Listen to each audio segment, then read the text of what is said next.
Quoi d'autre est possible? Je suis Leïla Mille.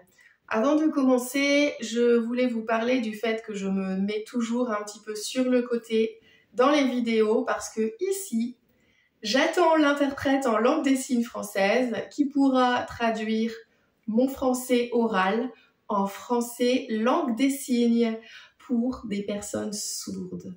J'aimerais pouvoir interpréter pour des personnes sourdes.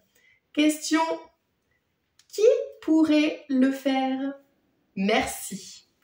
Alors, le thème d'aujourd'hui, c'est le fait de trouver de l'énergie pour récupérer de l'énergie.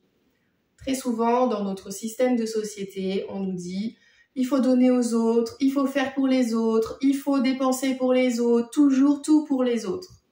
Et puis nous-mêmes, nous avons aussi des besoins, et puis finalement, ces besoins, ça diminue et il y a de la frustration et il y a de l'énervement. Bien sûr, il y a de l'attente envers les autres et aussi, il y a nos besoins émotionnels, nos vases émotionnels qui diminuent fortement. Alors, je voudrais vous poser cette question. Qu'est-ce qui vous apporte de l'énergie? Mais il peut y avoir plein de choses qui vous apportent de l'énergie. La chose, c'est que si quelque chose vous apporte de l'énergie, prenez rendez-vous pour faire cette chose qui vous apporte de l'énergie.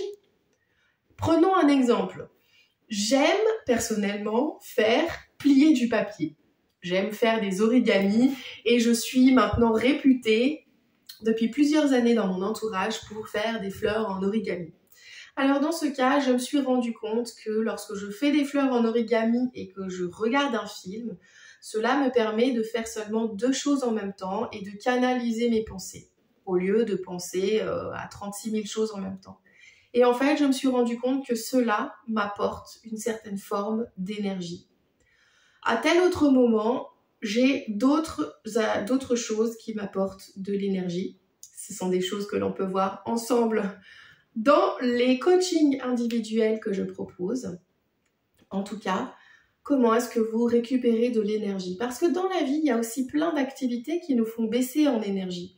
Peut-être au travail, peut-être dans la maison, on perd de l'énergie. Ça ne veut pas dire que c'est de l'énergie physique, ça va être de l'énergie plutôt psychique. Mais à ce moment-là, comment en fait remplir les vases? Les vases se vident et se remplissent constamment. Alors, prenez rendez-vous avec vous pour venir remplir votre bol d'énergie. Qu'est-ce qui vous fait du bien pour arriver à 10 sur 10 d'énergie qui fait que vous allez faire facilement la chose qui vous pompe vraiment d'énergie, mais finalement, vous allez le faire facilement. Réfléchissons-y tous. Et puis, ce qui vous apporte de l'énergie hier ne vous apporte pas la même énergie aujourd'hui. Et donc, on se réinvente sur les méthodes et les manières de trouver de l'énergie. Tout ça, en fait, pour rester équilibré. Et surtout, tout ça pour se le faire à soi-même. Cessons d'attendre que les autres nous donnent toujours des choses. Commençons par nous occuper de nous-mêmes. Nous nous occupons bien de notre maison.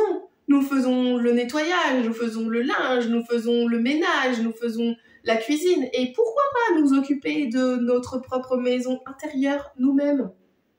Je suis sûre que, quelle que soit votre situation de famille, vous avez 5 minutes par jour à consacrer à vous-même. Vous avez peut-être 1 heure par jour à consacrer à vous-même.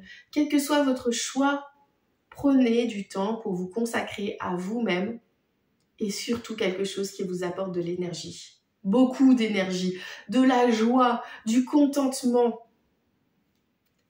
Parce que être égoïste, c'est pas forcément négatif. On nous a beaucoup parlé du fait que être égoïste, oh c'est pas bien, on pense qu'à soi, on pense qu'à soi. Moi je suis désolée. À partir du moment où tous mes vases d'énergie et d'émotions sont remplis, les autres en profitent. Alors, vous voulez en profiter? Parce que moi, quand je suis remplie d'énergie, je suis sûre que vous en profitez. Et je suis sûre aussi que les personnes de mon entourage, mes amis et ma famille en profitent. Parce que quand je suis vide d'énergie, franchement, ça apporte rien à personne. Alors, je prends maintenant ce temps pour me remplir de mon énergie.